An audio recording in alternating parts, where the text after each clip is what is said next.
جی مولانا صاحب کیا جواب دینا چاہیں گے؟ جی تہجد کی نماز کا طریقہ؟ نماز کا طریقہ کوئی خاص الگ نہیں ہے. جی ہاں کوئی خاص نہیں ہے، بالکل اسی طرح سے نماز جیسے ہم دوسری نمازیں پڑھتے ہیں اسی طرح سے وہ بھی نماز ہے. بس یہ ہے کہ وہ نماز محبت ہے، نماز عشق ہے، نماز وفا ہے، نماز خلوص ہے، اور اس نماز کی فضیلت فرض نمازوں کے بعد سب سے ہے، سب سے زیادہ ہے فرض نمازوں کے بعد، کیونکہ اللہ کا قرب قرآن پاک کی تلاوت اور قرآن پاک کی فضیلت اس وقت اس رات میں پڑھنا، تہجد کی نماز میں پڑھنا، اور تہجد کی نماز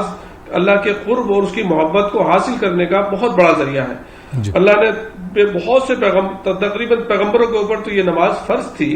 اور سورہ اسراء بنی اسرائیل میں 15 سپارے میں اللہ کے رسول صلی اللہ علیہ وسلم کو حکم دیا گیا وَمِنَ اللَّيْلِ فَتَہَجَّدْ بِهِ نَافِلَةً لَكَ کہ پیغمبر رات کے